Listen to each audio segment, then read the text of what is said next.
Colin Woodard, welcome to The Remnant. Our usual first question for authors on here talking about their books is what's your book about? But I think we have to rewind with you a little bit and talk about what your earlier book was about. So before Nations Apart, there was American Nations. Could you tell us a little bit about that very interesting thesis and what the argument is you make in that book? Absolutely. The central argument is that there's never been one America, but several Americas, and that we've always been divided into a clashing stateless nations, if you will. And the origins of each of these stateless nations, these regional cultures, tie back to one or another of the rival colonial projects that took shape on the eastern and southwestern rims of what's now the United States. So Puritans in New England, Dutch settled area around what's now New York City, the Chesapeake country settled by the second, third, fourth, fifth sons of English manorial gentry families in the 1660s and 1670s. The Deep South settled by English planters from Barbados who'd run out of room, the Scots-Irish backcountry, and so on. And that these different regional cultures each settled mutually exclusive strips of the United States, about two-thirds of the continent, continuing on into the 1830s before there was significant immigration from other groups. And in doing so, they laid down the cultural DNA, if you will, the institutions and assumptions and ideologies and political models that the rest of us encountered, when our people came or we ourselves came much, much later. That the effects of those early founding settlers have a lasting impact as per a whole train of cultural geography created by the late Wilbur Zielinski. And your argument is that these 11 separate nations, the cultural trends associated with them are still powerful forces in American public life. And I'm wondering how those get transmitted. There are a very small number of Americans who are of English ancestry these days. I think it's around the same number of Americans who are of African ancestry, around 12 or 13%. There are very few people of Dutch background in New York anymore. Relatively few people of French background in Louisiana, although that's probably a little stronger than it is in some other places. How does the transmission work? Yeah, it's cultural transmission, as anthropologists trace it. It doesn't have anything to do with genetics or the original people. Indeed, that Dutch settled zone around New York City is like, 0.02% Dutch today. It's not the people, it's the culture and institutions. And they transfer, just as they do anywhere. How does culture transmit itself? How is there a metronome you can recognize of German culture that's different than French culture centuries after those places created nation states and millennia after they were founded? It's because we pass on individual to individual these assumptions in families, churches, schools, in the celebrations that are out there in your community as to who was important, what we take pride in, what the story of our past is. All of this encodes cultural information consciously or subconsciously. Allows cultural traits to be transmitted over, centuries and millennia. And that occurs here as well as in other places in the world. I guess what I'm curious about is why these original cultures weren't really just overwhelmed by subsequent waves of immigration. I think of the example of Boston, which I think of as kind of America's most Catholic city in a lot of ways, and its most Irish city. They got a basketball team called the Celtics and all that. In John Adams' lifetime, there were no Catholic churches celebrating Mass publicly in Boston because it was illegal. How come those millions of Catholics didn't just simply overwhelm that Puritan New England culture, which in many ways it seems to me they probably did? I mean, in some ways, but not really. I mean, what's more classic, New England Yankee associated family than the Kennedys, who were part of that Catholic immigration wave? And even when JFK was running for president in the 1960s, were people like, oh my God, a Catholic can't be president, he'll take his orders from the Pope. I mean, that stuff was still going on in the mid-20th century. And yet the Kennedys are considered about as New England as you can get because, the culture does win out over time, by generation 3, right? If you or I or a Martian moved to Hungary or Japan, we might be able to become citizens, but everyone there's going to know that we're kind of Martian or we're kind of not quite as Japanese. We have lousy accents, don't speak the language right, whatever it is. But maybe we stay home, we get married.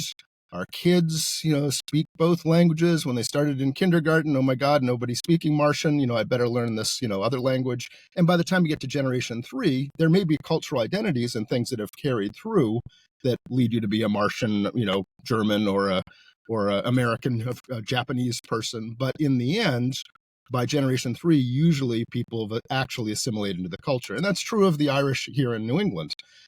Same thing, Irish immigrants into Boston are probably very different in any way you pull them from Irish immigrants into San Diego, because over time, the dominant culture and its ideas win out. And by ideas, I mean like deep stuff, like what's the proper role of government and how do we look at government?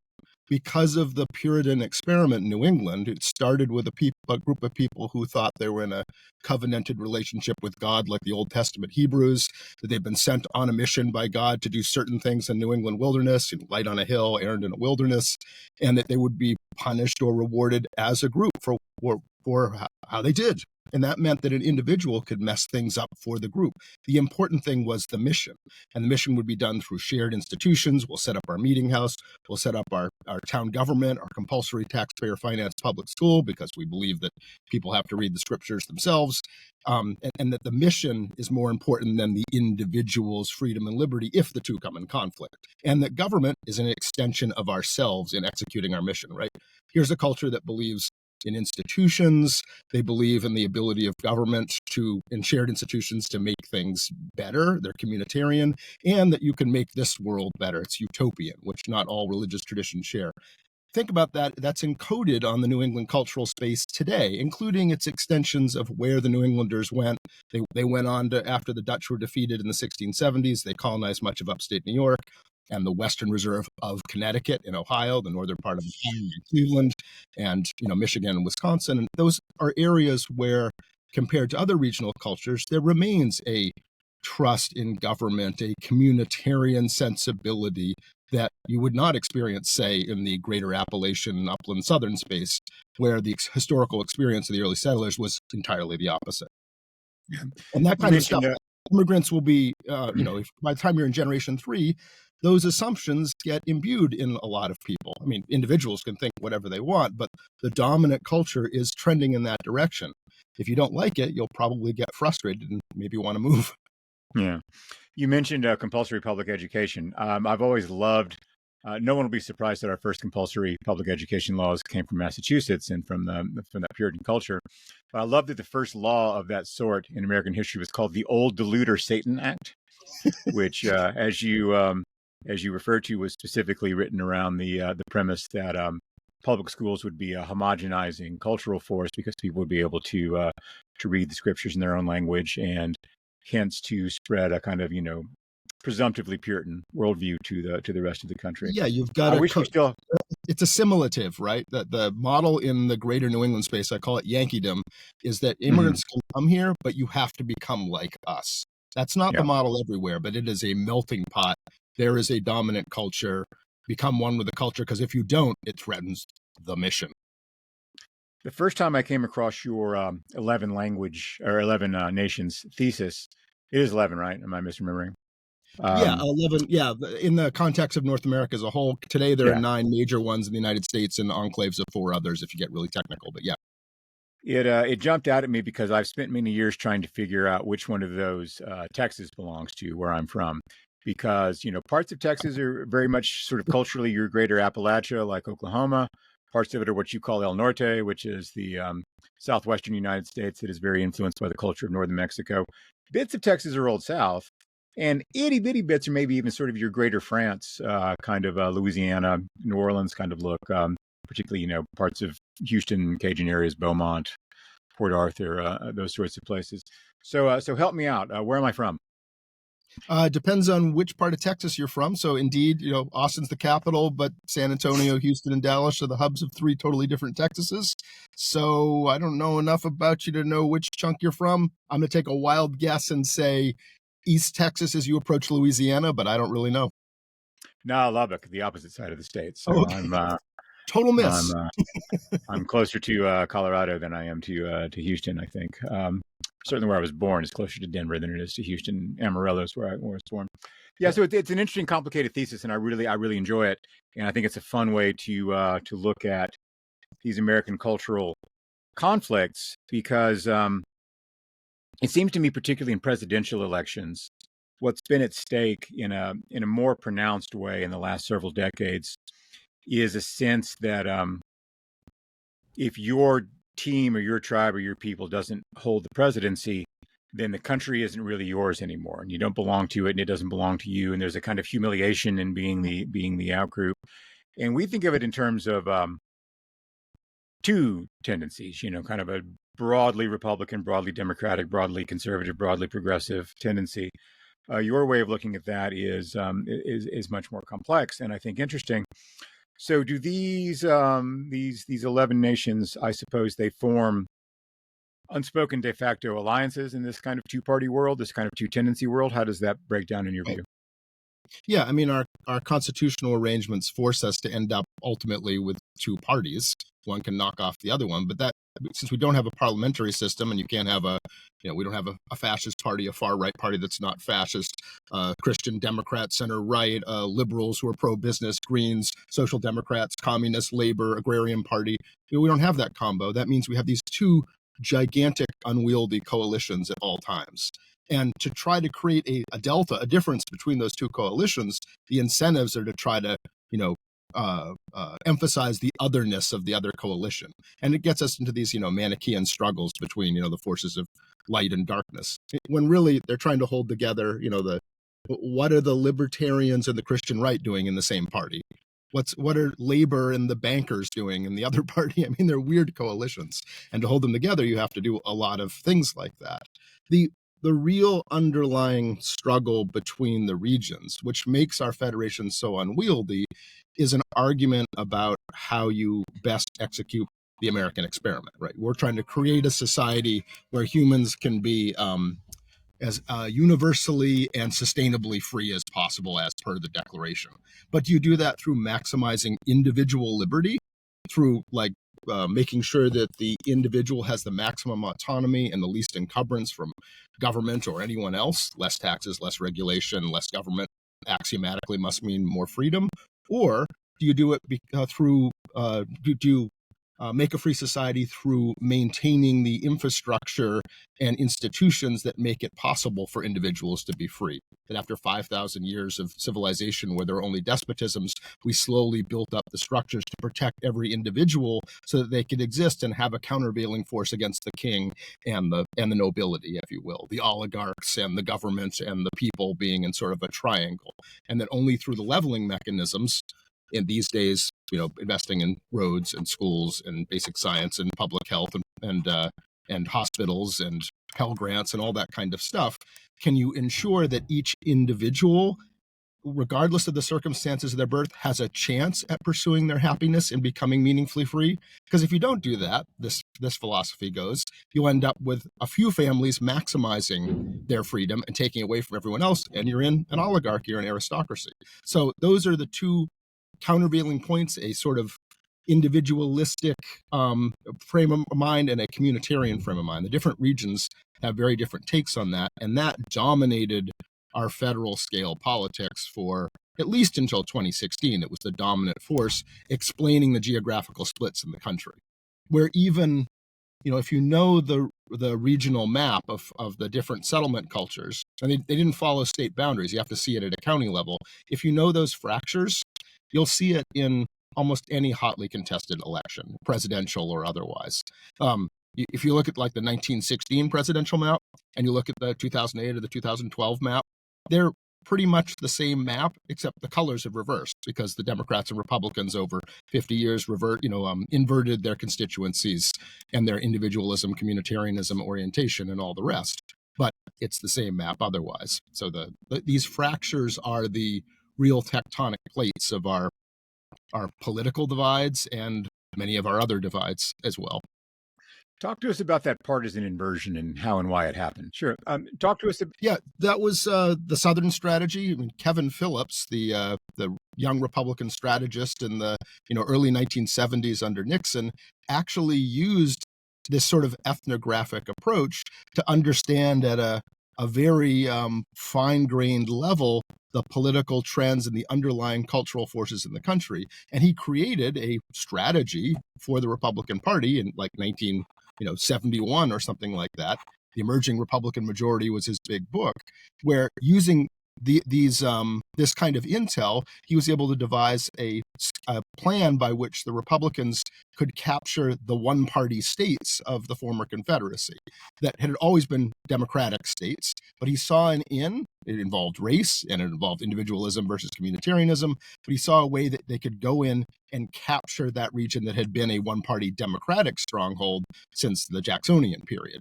And indeed, I mean, the plan worked, and his predictions as to what would happen based on this deep historical intel, he was able to create a remarkably successful strategy and accurate predictions going out 3 generations from that.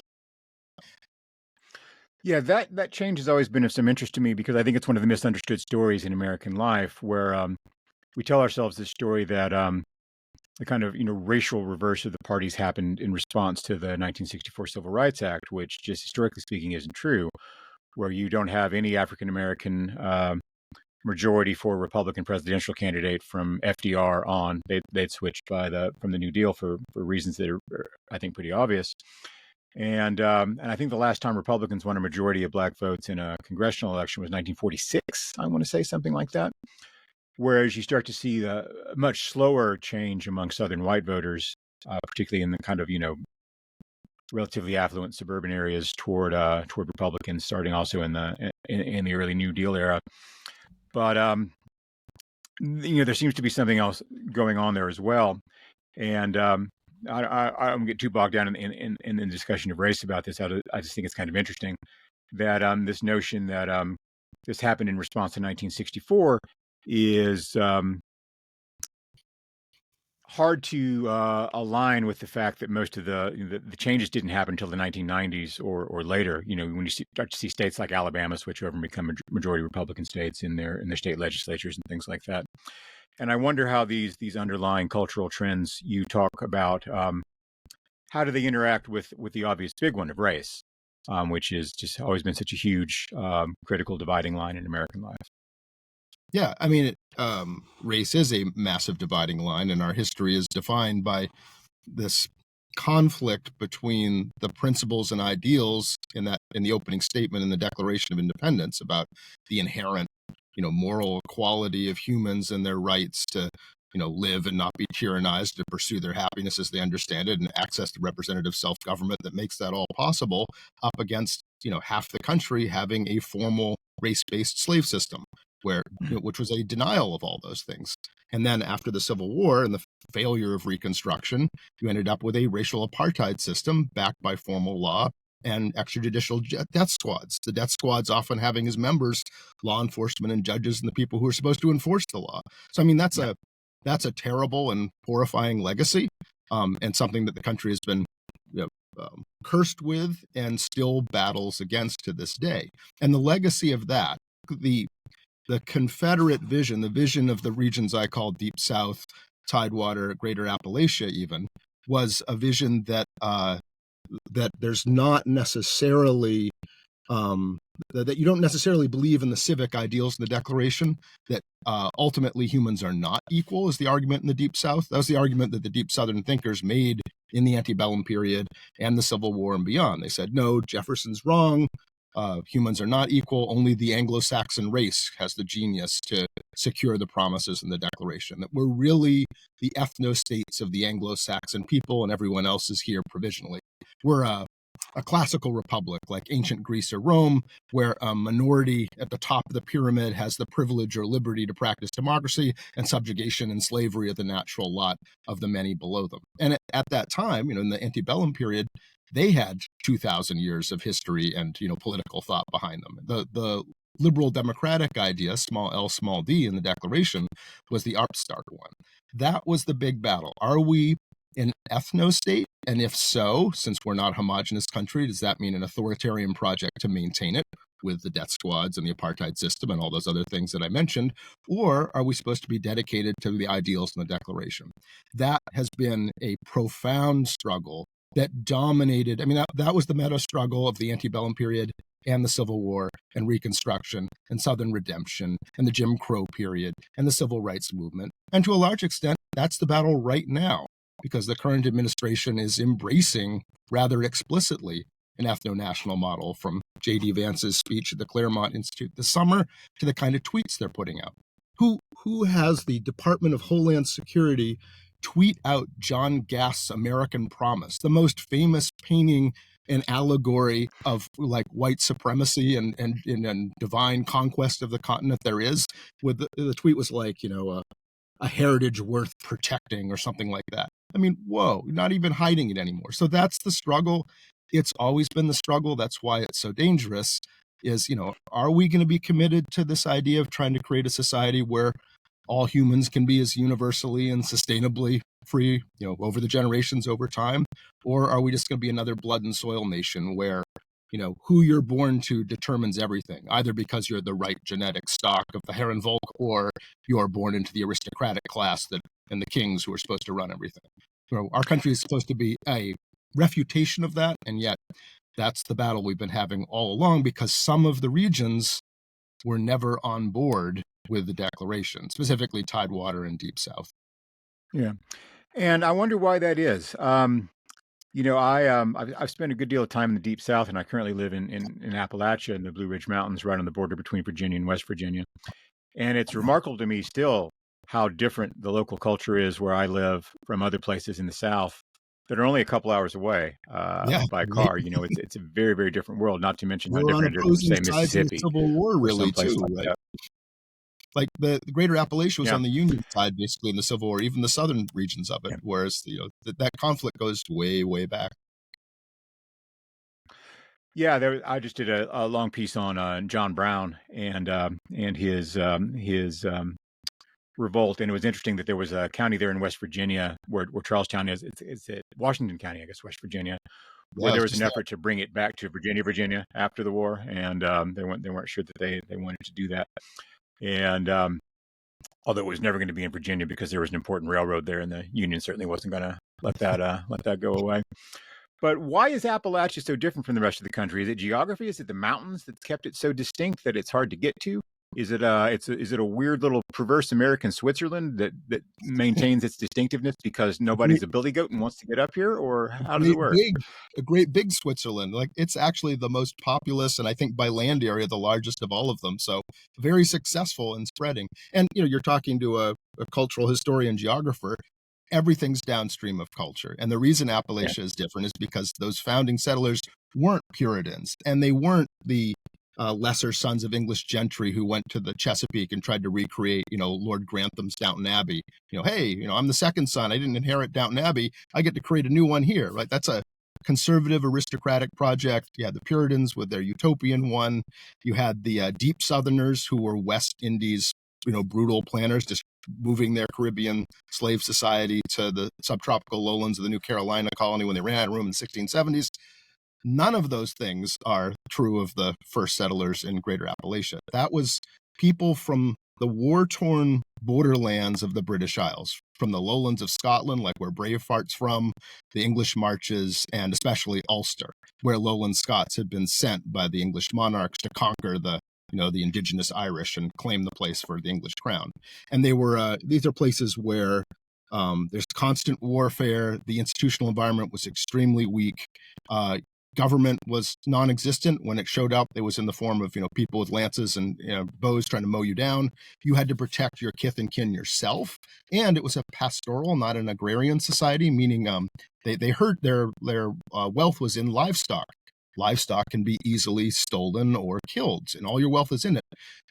Anthropologists have noticed around the world that pastoral societies, because your wealth is so vulnerable, they have what's called a culture of honor all over the world, where the basic way of surviving is that everybody knows you do not touch that guy's sheep because he will mess you up, right? You have a reputation for even the slightest slights that you'll just come down and beat the crap out of somebody. That was the model to survive in that area. So when this continent was being settled, a lot of people saw great value in getting Scots-Irish and Lowland Scots to settle the borderland frontier, where the land that was being taken from indigenous people, and the indigenous people were fighting back, that you would put these people there again, just like you did against the indigenous Irish.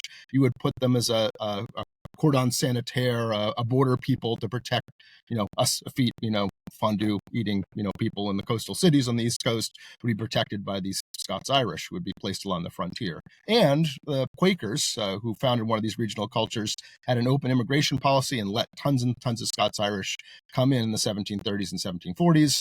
They went straight to the backcountry where there was land and where you could herd animals. And the beginning of it was in southwestern Pennsylvania, and then it spread on two sides of the Appalachian Ridge. One went down the Great Wagon Road to colonize the uplands of the southern states, so, the western part of Virginia and what's now West Virginia, western North Carolina, the northern part of Alabama and South Carolina, northern bit of Georgia, and then on into the Ozarks, and then eventually the Texas Hill Country. And the other branch went over into Kentucky and then rafted down the Ohio River to colonize the lower tiers of the lower Great Lakes states, the southern part of Ohio and Illinois and Indiana and on into Missouri. So you had this very vast region defined by, very much individualism, the opposite of the Puritan experiment.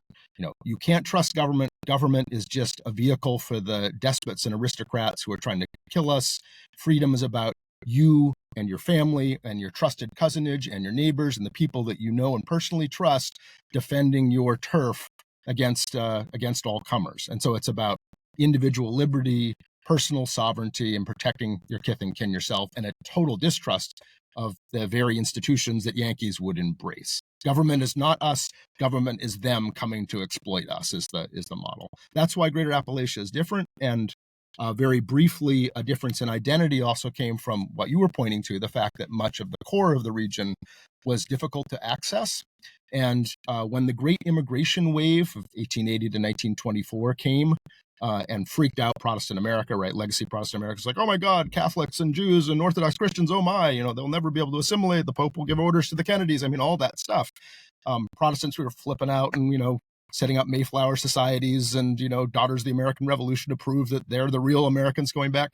Some of them were doing gentlemanly excursions into Appalachia, into the hollers and, little valleys of Kentucky, and discovering Appalachia. And what they decided they discovered is our British ancestors, in quotes, captured in amber, that our original settlers had come, they'd gotten locked into these environments where they couldn't escape, Darwinian environment, you just couldn't succeed despite your fine genes, but they were speaking supposedly the Elizabethan dialect of the early founders, practicing the old-time religion of the early founders, untainted by all of these dirty foreigners coming who aren't Protestants and aren't British, right? They're the pure Americans. The idea that the Appalachian people are the real untainted, the white Appalachian people are the real untainted Americans, that took hold then, first from, external intellectuals writing about it in the Atlantic and other, very powerful media, intellectual discourse vehicles even then. But it ended up reflecting back into Appalachia, where there is this notion that, we Appalachians are the real Americans, that the other places are somehow less American, tainted with foreign ideas and all that, and that the real crux of America, the monasteries that have stored our culture through the Dark Ages are all in Appalachia, and we carry it. Which is why, if you look at a census map, the Census Bureau puts out maps of, hey, what's the dominant self-reported ethnicity in each county in the U.S. You'll see in a lot of my Greater Appalachia zone, you'll look at the color key and you'll see that they're reporting that they are American. Not Scots-Irish, not British, but American, or sometimes Native American in counties that don't have indigenous people. In other words, the notion that there's an American ethnicity and Appalachian people are it. That, of course, it can be a point of pride, but it also can be a very dangerous element if you're in an environment where an ethno-national authoritarian regime arguing for a Herrenvolk democracy is out there. That's maybe not a helpful trait, but there you have it. Yeah. I suppose it also helps that you can't plant cotton in the mountains, so that that's the the slave reason society they were there. was not too interested in coming up there and doing that for that reason. And you didn't have to compete with the plantation slave lords who dominated the state governments and the colonial governments in those places, and intentionally wouldn't give representation to the upland Appalachian districts. So, I mean, the politics, you would have, 1 in 5 people gets to elect a senator in the lowlands, and 1 in 10 million people gets to elect one in the uplands was the model.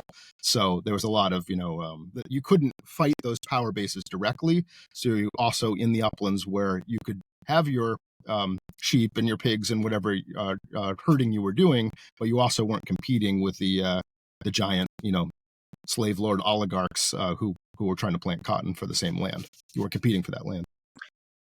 So as it turns out, the difference between Western North Carolina and Eastern North Carolina is not just about barbecue. Okay, that's Exactly. that's good and important to know. Let's move on to your current book, which is called Nations Apart. And it is, as I understand it, I have not read it yet, in part an attempt to apply this line of thinking to the current, very tense, very polarized, anxiety-inducing state of American politics, and at least anxiety-inducing for me, American politics and American political discourse. Tell us a little bit about the current book and its thesis and what we should get out of it. Yeah, absolutely. So about 3 years ago, I set up a project at a research center, the Pell Center for International Relations and Public Policy at Salve Regina University, which is in Newport, Rhode Island. That's allowed me to use this model to explore with data the differences between the regions on all sorts of things. In elections, for sure, looking at rural counties and urban counties across the regions and seeing how the divides still exist often. But beyond that, things like the reaction to the COVID-19 pandemic. In the early days by county, in which places did people stop, like the public health advice was? Like, we don't know what this is. We don't have a vaccine. Everyone just stopped moving. And the New York Times had a county level map where they'd taken anonymous cell phone data on how much people had moved or not compared to the 2 weeks before.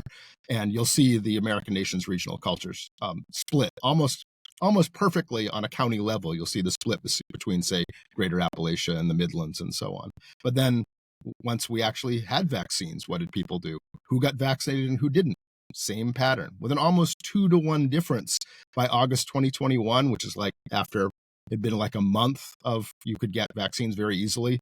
There was a 2-to-1 difference in vaccination rates. And then at the end of the summer, the CDC had the county level data on who had died that summer, per capita deaths, staggering difference in death tolls, like 3 times higher in the Deep South than in Yankeedom, and 5 times higher than in Hawaii, which was able to cut itself off, effectively because it's an island.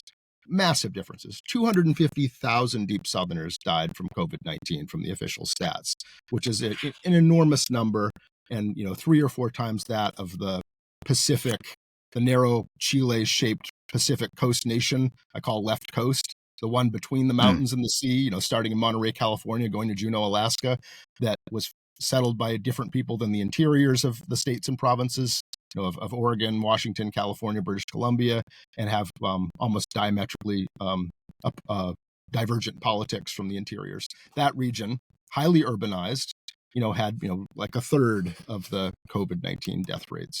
You'll see it in diabetes, obesity, stroke rates, even things like people who are insured or uninsured, FICO credit scores, measures of economic mobility between generations. Life expectancy. There's a 3 to 5 year difference between the large regions in life expectancy, which might not sound like a lot, but that's the difference between the United States and Bulgaria, Libya, and the Philippines. I mean, it's an enormous difference. And it didn't go away when we sorted, just compared rich counties with one another across the regions, just poor ones, just urban ones, just rural ones, just ones with relatively high education or low education, high incomes, lower incomes. The gaps remained at whatever we looked at. Gun violence, same thing, massive differences, 4 or 5-fold difference between the Deep South per capita gun deaths rate and that of New Netherland, which is the Dutch settled area around New York City. Northern New Jersey, the boroughs, Nassau County, Westchester. I mean, the most densely populated and diverse part of the continent has a tiny fraction of the gun deaths of the Deep South. In fact, their rate is approaching that of Switzerland's. And again, if you just compared gun suicides or gun homicides, or you just compared rural counties across the regions or just urban ones, you compared just white gun deaths, just black gun deaths, in all of these, the gaps remained or sometimes grew larger. So it affects almost everything. And we're studying that because understanding these divides and then understanding why the divides exist give you the intel you need to maybe do something about it, to be able to mitigate some of these circumstances. And the separate thing that we do in this project, and which is in Nations Apart, the new book, is, okay, given everything that you and I have been talking about, what holds us together? How do you hold this federation together? How have we held it together in the past?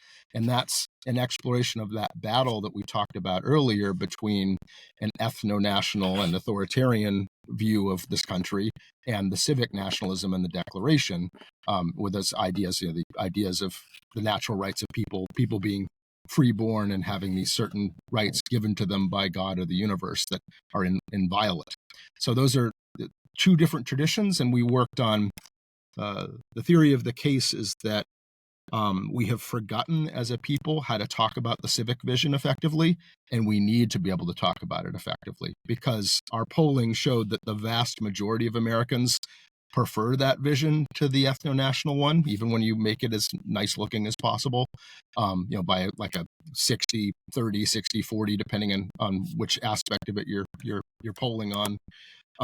But we don't have a way of talking about it. We just stopped talking about what's the purpose of the country, what are our ideals and such after we won the Cold War. And that vacuum has allowed, a counter vision that's very old and not very productive to take hold, that ethno-national one. So we've done a messaging work, polling, qualitative interviews with respondents, and we developed a sort of core narrative frame about how you talk about this country in its civic national terms, peoples devoted to trying to make the ideals in the Declaration possible. So all of that is in Nations Apart. If American Nations was a history explaining the history of our country and how we got here, Nations Apart is applying it all with data, like political scientists and economists, and also polling to create core narrative frames and messaging and stuff to understand how it affects today and how you might improve the situation today. And do you really think it's a matter of how we talk about things? I think it's essential because humans are a storytelling species. That's how we make sense of the world. That's how we pass information on to each other. That's how we make sense of ourselves and our internal monologue of who am I, right? Who are you as a teenager? You try on different ones. And in your head, the story of your family. Who are our people? Where did we come from? What did we face or not face? What's the story of being a Red Sox fan as opposed to a Brewers fan? What's the story in your head as being an Irish American or a Lithuanian American or whatever it is? These are all stories and narratives. And we as humans, as a species, we make use of those, and they have enormous power. You need to have a story that makes sense to people of what, at our top level identity as Americans, as United Statesians. What does that mean? What's the purpose of the country? Who belongs? What's the meaning of our history? And, where are we going?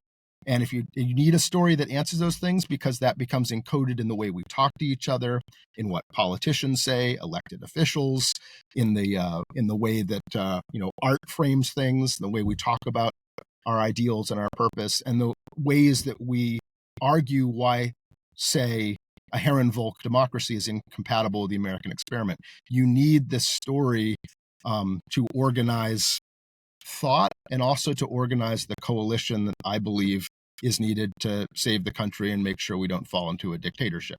And that's a coalition that is massive. Against 70% of Americans. It includes conservatives, liberals, Democrats, libertarians, Republicans, independents. The problem is that we don't have the shared language of what that super majority ecumenical transpartisan coalition is about. Because it's hard to ask people who are, say, conservatives and Republicans to join a tent that appears to be a Democrat or liberal tent, right? It's not. It's civic, in defense of the American experiment versus an attempt to create an authoritarian regime.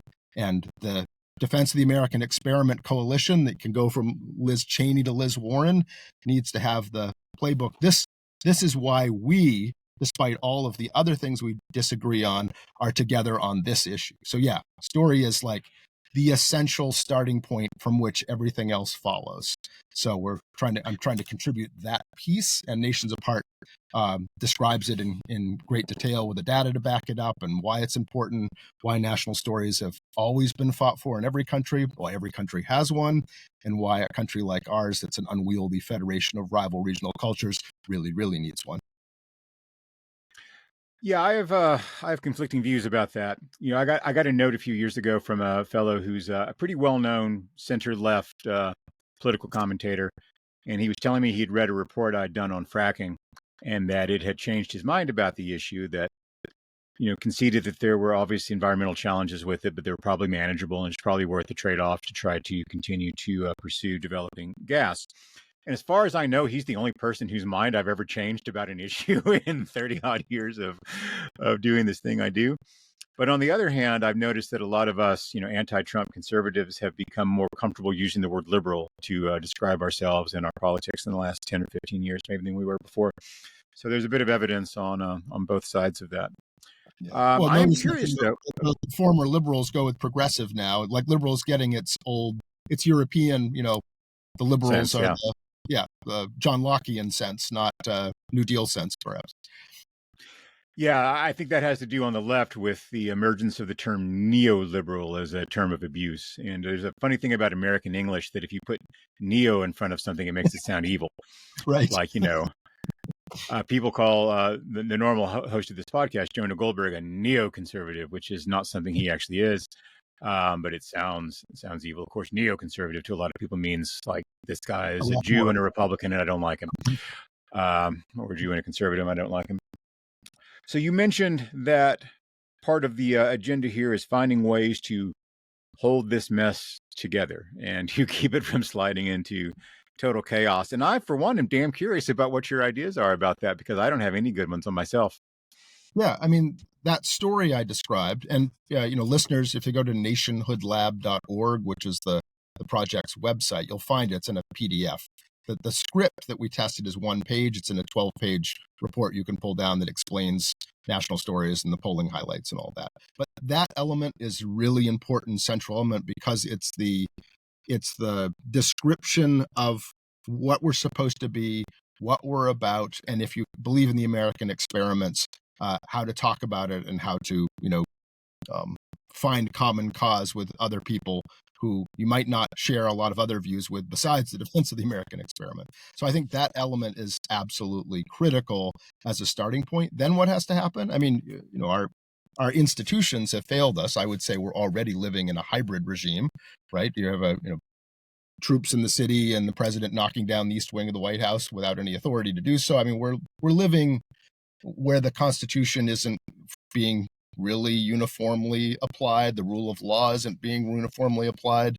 What Secretary other than a campaign of mass murder in the Caribbean and a guy who tried to overthrow the government last time he was in power, I really don't see any problems. Right, exactly. And yet here he is, right? He didn't go to a penitentiary. He's in the White House. So I mean, that's we're hybrid in that we're not in a dictatorship, a complete dictatorship yet, because we're still having elections and the opposition party's winning them. But we're at that moment where we could end up in a dictatorship from which we cannot escape, or we could grab a hold of the wheel and get back on the road of being a constitutional republic and a liberal democracy, small L, small d. But we need to wake people up because the institutions have failed us. I would say the Supreme Court majority is not always helping, and the opposition party's leadership has not seemed to understand what time it actually is. And a lot of our leaders, university leaders, law firms, corporate leaders have, buckled and cooperated with things that should not be cooperated with. So it's the people basically who are going to have to save ourselves. And by that, I mean, organizing, saying, no, we're not going to do this. When you have protesters out there, you have, ICE deployed and National Guardsmen, and the protesters are out there, dressed up as cartoon characters and unicorns. I mean, that's kind of brilliant. It makes it really hard to call them a threat, and, which is kind of the provocation, trying to create violence so that you can bring in more troops and have the Insurrection Act and all that. People are like protesting and pushing back, protecting their neighbors, and more of that gives courage to the more cowardly leaders who read the headlines, who are weather vanes, if they start sensing that the zeitgeist is shifting, they are more likely to start using their own power and levers in a way to push back against, the violations of the law and the American experiment, which we're seeing at an almost daily level at this point. But it's going to require people standing up and being a movement. There's a very considerable irony there, though, that you think that the people who are most in favor and most well disposed to this emerging autocratic tendency are those very Appalachian people who are, rhetorically anyway, the most anti-government, and also the ones who are most convinced that they would be able to personally, through force of arms, throw off a dictatorship or an illiberal, repressive state, should one emerge. So, in a sense, I look at this, and I mean, obviously, it's not restricted entirely to Appalachia, but sometimes it feels like a case of the kind of Appalachian mentality versus the rest of the country. That it's not really a matter of 11 rivals, that it's kind of 2-1 still. I could take us back to where we started. Yeah, I mean, the Greater Appalachia, if you look at voting support by region, is Trump's strongest region, except for the Cajun enclave in southern Louisiana, but that's a separate story. But by far the strongest of any of the large regions. And I think the reason for that is that ethno-national authoritarian argument that Trump is making. He's continually implying that not everyone is really an American, right? That really it's a subset of people, and they appear to be, Christian, male, white, and probably Protestant seem to be the things that make you properly American, and other things are suspect or maybe cast you out altogether. That argument is not a deal breaker vis-a-vis the sort of dominant cultural ethos we were talking about with Greater Appalachia, that belief that they're the sort of real Americans, that the rest of the country is kind of a mix of other foreign influences that are less American. That's what's given him an edge, is the ethno-nationalism isn't disqualifying in Greater Appalachia the way it would be in the left coast or in El Norte and other regions like that.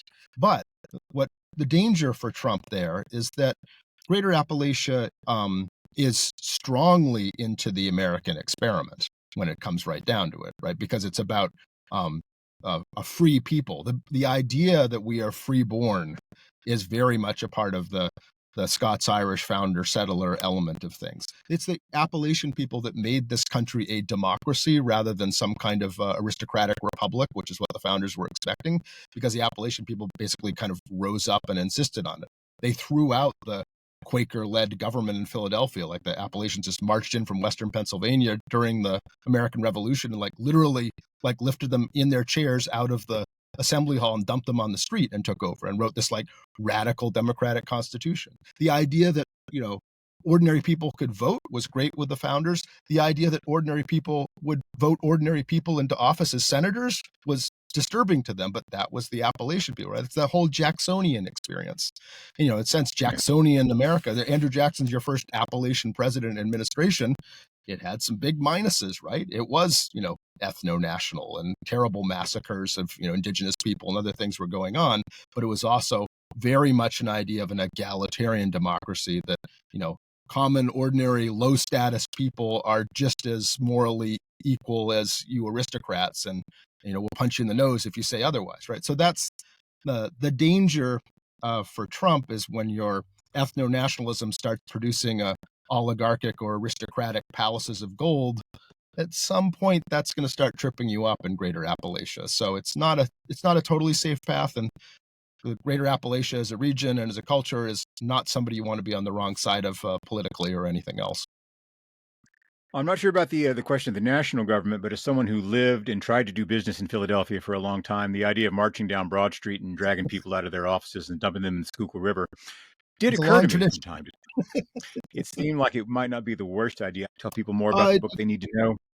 Yeah, just that Nations Apart it's bringing all the hot button issues out there. There's a chapter on, guns and gun violence and gun control. There's a chapter on abortion and reproductive rights. There's a chapter on immigration and identity and competing stories of who belongs. There's a chapter on the history wars.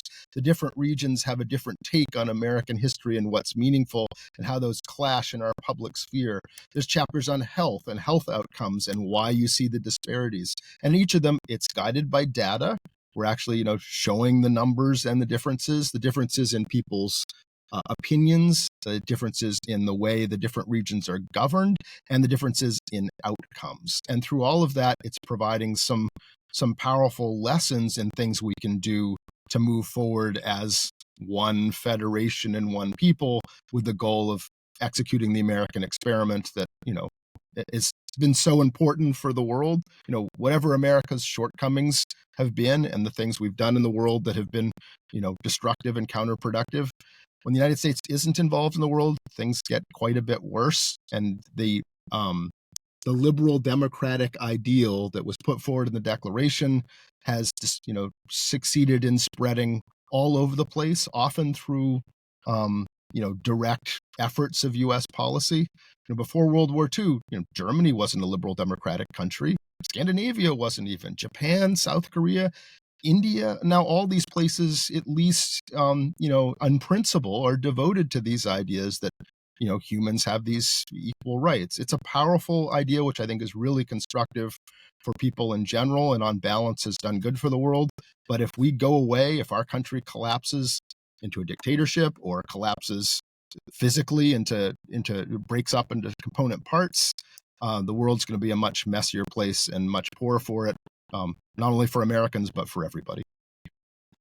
You're lucky you're working in the United States instead of India, which you mentioned, because then you would have to write about 397 nations, and that would have been a very, very large and complicated book. Absolutely. Thank you so much for the Balkans. That's where I started as a foreign correspondent there and studying that region. And there's a region where it's incredibly complicated, and it was through being there during that transition from one set of dictatorships, sometimes to another set of dictatorships, ethnic conflicts, covering the Bosnian conflict and the aftermath, that the sort of lessons that are harder to see on our continent help me see some of the divides and some of the stakes early on. So yes, working in other parts of the world, it's more obvious and more complicated. I meant to ask you, which of the American nations did you grow up in? Where are you from? I grew up in Yankeedom, very much so in rural Maine in the middle of nowhere. My family's mixed. My dad's a far Westerner. My mother's, half British and half Iowa Midlander Danish people. So, a mix of cultures. The majority of my genetics is probably a plurality of Scots-Irish, most of whom were fighting on the Union side in the Civil War. So a mix of peoples, but I definitely grew up in rural, hardcore northern New England. Yankeedom. I knew I should have been harder on you in this interview. All right. Well, thank you for your time. We'll talk soon. Great pleasure. Good talk with you.